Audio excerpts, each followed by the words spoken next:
What's poppin', people? It's Dante. Welcome to Snapshot City.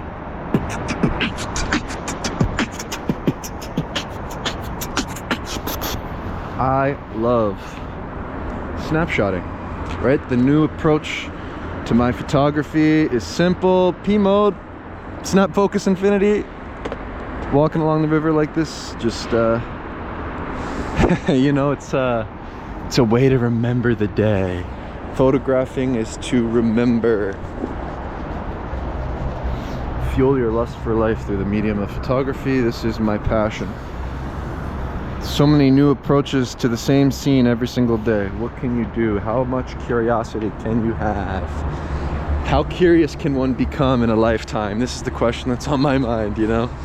It's infinitely fascinating, the medium of photography. So much to do with it. And yeah, I just want to keep pushing and keep moving forward. I think that's how winning is done. Here comes the bicyclist. Meow. Super cool bike path here in Philadelphia. Welcome to the birthplace of America. We have this incredible structure there in the background, the geometric cool thingy, Pico building. Yeah, I like to just have fun, not take myself so seriously when I approach my photography these days. It's all about fun. I mean, really, it's like, why take it seriously? Why care? I mean, I care, I just don't care, if that makes sense. Oh, look, you can actually see the crane up there. I didn't even notice that until I put the camera up. You know, a lot of the things you don't notice until you put the camera up to something, and then you're like, huh, you're just like poking around, you know? So there's something about that. Oh, look, the light's not on. I must have come down here a little bit later today.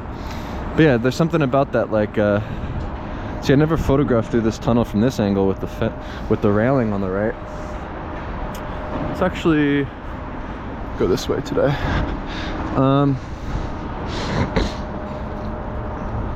I like that display with the crane. I'm gonna see this building pop up and one day get a photo of it when it's completed. I think that's an interesting approach to consider, right? Wow, I actually want to use crop mode 50mm.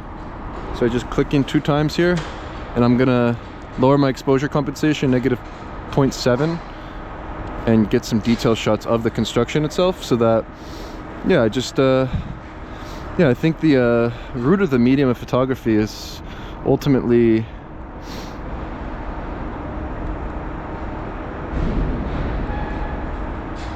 documenting your town, sort of recording history, and I find that the change over time is infinitely fascinating.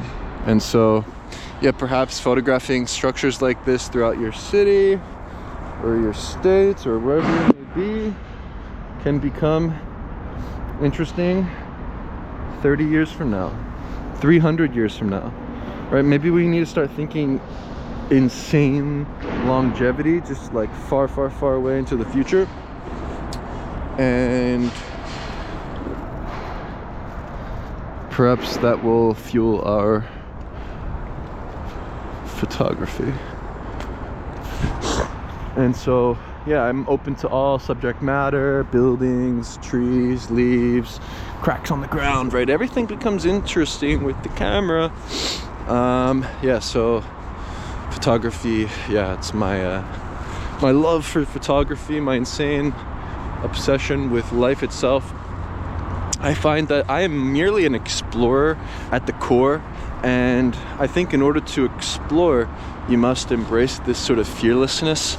And it's something that's been on my mind this morning, waking up just randomly thinking about it, because, you know, yesterday I met with my uncle for lunch, and, you know, we just get lunch sometimes and just chat, whatever, and I just like hang out, and he was mentioning, you know, the new mayor announced that the city is in a state of what did she say? A state of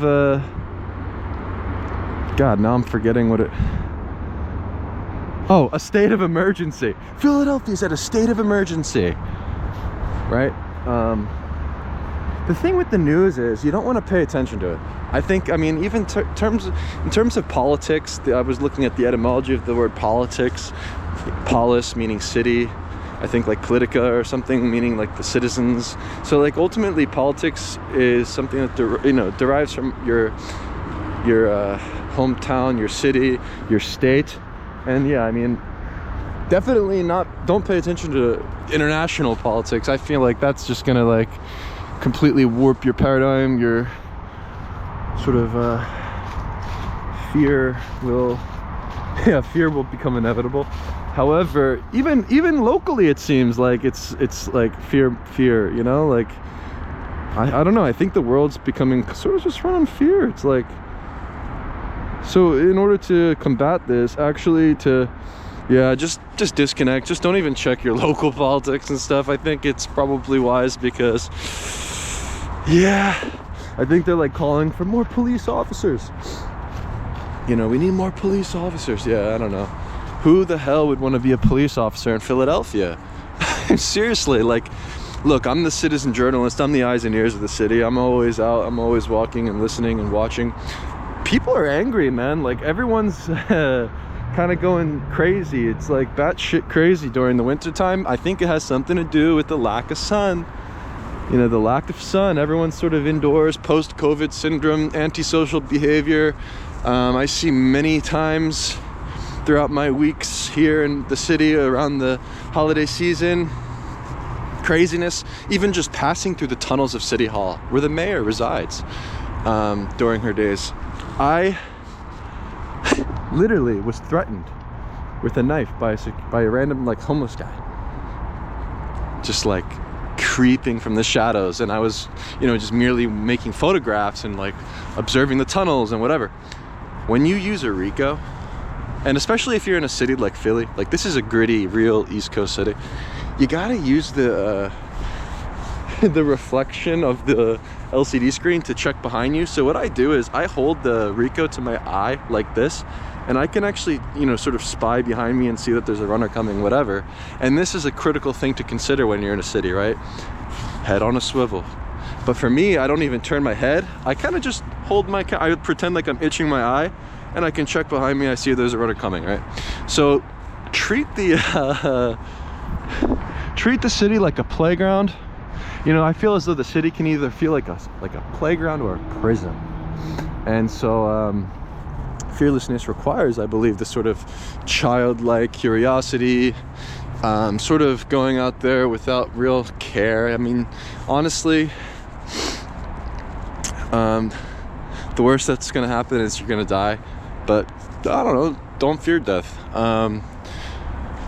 because life's too short anyways. And I don't know, man, like, look, another anecdote. When I was walking around, like, another citizen journalist, tune in to Philadelphia Inquirer with Dante Sisfo. Do not use the bathrooms at Penn's Landing. The bathrooms at Penn's Landing, there seems to be people like lurking in there a lot, and I even saw like signs, like posters for like, look out for this guy at Penn's Landing. And I love walking there because it's really peaceful and stuff. And dude, this guy was in there talking about wanting to just he's like, I'm gonna get my Uzi, I'm gonna shoot anyone, I don't even give a fuck who it is. Like, yo, get me out of here, bro. Like, yo, get me out of here. I like walked right out. I was just going to piss. So if you want to piss in Philly, go to the Independence Visitor Center. It seems to be the best place. Also, there's some cool dudes that like dress up like colonial peeps and play those old instruments, and it's like a blast of the past near Independence Hall and stuff like that. And so yeah, on the topic of fearlessness, am I fear-mongering right now about my city? I don't know, I'm just giving anecdotes, because even just yesterday hearing about the state of emergency the city's in, it's like, why did I even hear that? It's like, I like to just be alone a lot of the times, because I don't even want to hear anything external about what's going on. I mean, I feel like everything's just a freaking disaster, doom and gloom. Like, I'm very much anti doom and gloom. I think we must be optimistic, insanely optimistic, for the betterment of humanity. Just be optimistic, smile more. I think to confront others is a good idea because of this, you know, hold the door for people, say hi. I like to talk with janitors, security guards, kind of just troll around and just like shoot the shit with those guys, because They seem to just be chilling. Yeah, I don't know. State of emergency. State of emergency, Philadelphia. Yeah, I think that if, in terms of the state of emergency and enlisting more police officers, the solution that I've thought of in the shower this morning, I mean, really, like, considering me, right? Considering Dante, like, born and raised to become a warrior. Like, I should be defending the wall. Like, I should be outside of City Hall all day defending the mayor in a previous lifetime. If this was 1776 or something. However, I mean, what's the incentive? Like, every police officer, I believe, deserves a cyber truck, right? There should be and a personal cyber truck. Like, police officers should be rolling the streets in fucking bulletproof, automatic driving cyber trucks. If you're gonna get me to be a police officer, I need a cyber truck. I need a bulletproof fucking cyber truck to police this city. You gotta be kidding me. I mean, what is the first mint? The first mint was made here in Philadelphia. Let's just print out some money and get Elon some Dogecoin for our Cybertruck police force. I mean, really, I wouldn't drive around in whatever those Fords. I mean, they look cool, the Ford Explorers, but like, are they bulletproof? I don't think so. I don't know. I think that we need Cybertrucks. There should be Cybertrucks rolling through the streets. If you really want to, you know, protect the officers, because, you know, I think, you know, greet police officers warmly in the city. We need more pro-police sort of mindset shifts within, especially the youth, especially university students. You know, I see a lot of these, like, a lot of graffiti around the city saying, like, defund the police, anti-police. It's like, dude, wake the fuck up. Like, how are you going to be anti-police in an urban city like Philadelphia? It makes absolutely zero sense to me. So, look, just some Dante on politics. Yeah, great start to the rant. Let's go back to the Zen-like meditative practice of street photography, right? What is street photography? Street photography is merely an ethos. It's a way of doing things. It's a way of seeing and exploring and understanding the world around you. I believe in this sort of mind-body connection with the camera itself, where you merely follow your intuition and embrace spontaneity. I think to find yourself in this state of wonder, to look around you with sort of childlike open eyes, where the owl flies by. Ooh, look at that owl. That was beautiful. I hope I got that on the GoPro. I should have even made a snapshot, but I'm over here doing two things at the same time, so it's hard for me to stay focused. But street photography, man, this is something really special in my life. I believe that everyone and anyone can become a street photographer. All you need is a camera and an open mind, really. I mean, yeah, I think that just go out there and see what you can find. Anything and everything becomes photographable, and to sort of cherish the mundane, I think, is the name of the game within this sort of thing, where you can walk the same lane every single day and always find something, and to sort of create something out of nothing is the goal, right? Ultimately, we want to grow old with vigor and life in us. In order to do this, what can we do? Fasting. I believe that removing foods and subtracting the superfluous is a good idea. You know, in terms of red meat, I like beef and lamb. Preferring this sort of Wagyu ground beef from Costco, I feel as though this is delicious. I believe it's better than the Kirkland organic brand, which is a little bit more expensive. Yeah, the Wagyu is better.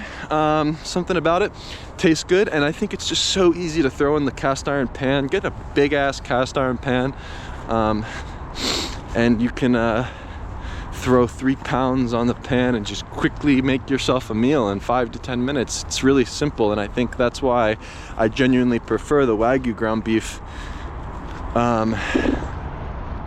over like the New York strips, even though they're delicious. It's just, you got to be a little bit more perfectionist, a little bit more chefy, whatever. And it's like, I don't really give a fuck about the taste of food. I just want to have my meal and move on. It's just like, yeah, look at the birdies flying by to the city. There's the big Comcast Corporation towers. We have 2 big Comcast towers. Yeah, I'd say that the ground beef is the simplest, and it's delicious, right? You just get a big bowl and a spoon. Meat is medicine. Food is fuel. No chicken. We don't want to be little chicken shits. Buck, buck, buck, buck, buck. If anyone asks you about your dietary needs, just tell them that you're, you know, keep it kosher. Keep it halal. We don't want pork. Yeah, all you need is salt. You know, remove all the other foods from your life. I think a lot of vegetable salads. Oh man, yesterday, geez Louise, disgusting, unhygienic food establishments. I seriously believe that when it comes to lunch, I mean, who's got time to eat lunch? Breakfast, all this sort of shit. It's like when I fast and I wait till the end of the day to have my big meal, I mean, not only is it saving me time, but my mind is sharper. And I think that these hygienic or unhygienic food establishments, I mean, when I walked into this salad place, right? It's like Just Salad, or I don't know what the hell they're called. It just reeks. Like, it smells like dirty, dingy, stinky, wet. I don't know. I mean, like, the problem with salads is a salad, it's just, it lacks nutrition. If like, there's, I mean, really, like, there's this thing that happens when you eat the leaves, whatever, the romaine lettuce, these kind of things. It doesn't fill you. In order to fill yourself, you need to eat protein, right? So that's where red meat and even chicken, if you'd like, right? But I don't suggest it. I think that for us that want to become stronger, yeah, you should stick with red meat, increase your cholesterol as much as possible. And man, I mean, there's just something about the smell of like a salad. Like, I'll never again go into one of these food establishments. Just indoors in general is just unhygienic, right? Being outside is the ultimate goal. You know, only be, you know, treat your home like a bunker, stay outside. There's no need to be inside hiding. There's something really special about walking the same route each day. I like walking by the water specifically. Like, there's something about the water. What is this like connection that humans have to the water?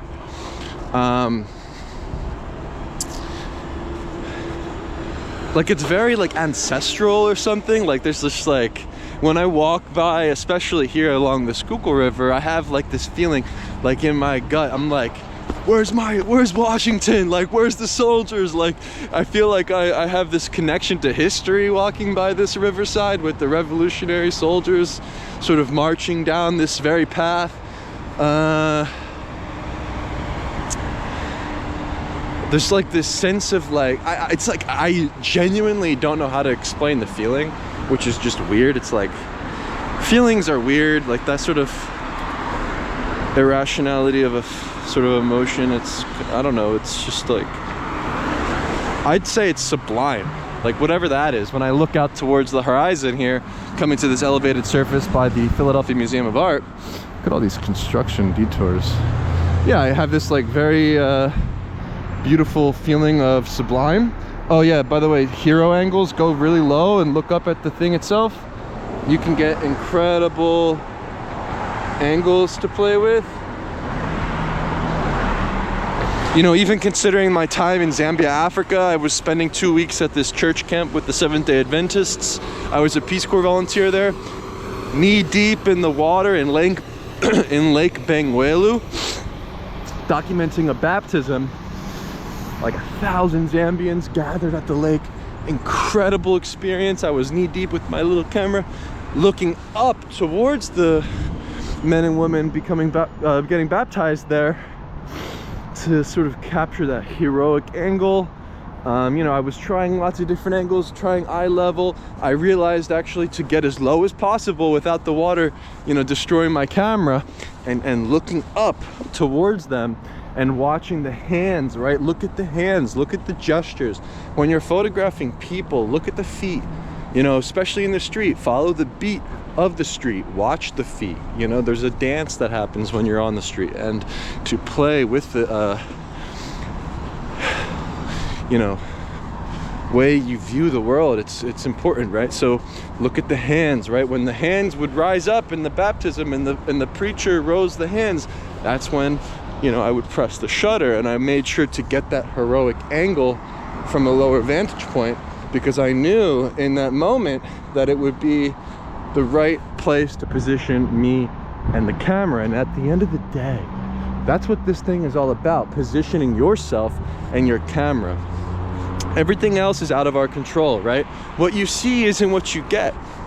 What you get is what you didn't see, right? What will reality manifest to be in a photograph? I didn't notice that. I think there's like a little detail, like there's like a little fly on someone's shoulder. It's like, I didn't see the fucking fly in one of the frames I've made. I don't know.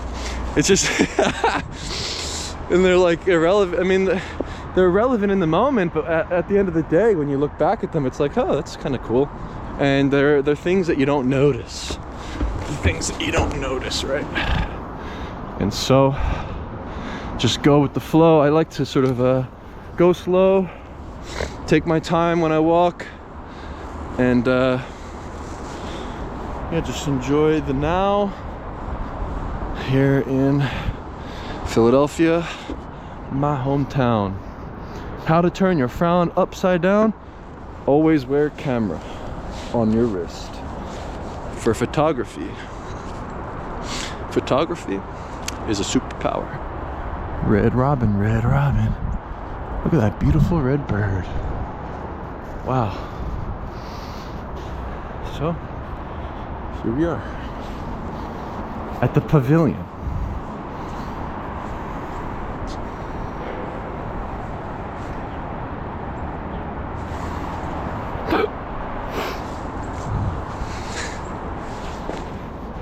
Create your own Rocky movie.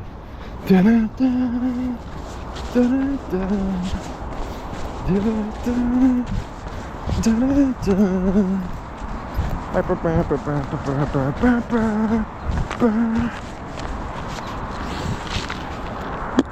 Finish all of your creative work before the day even begins.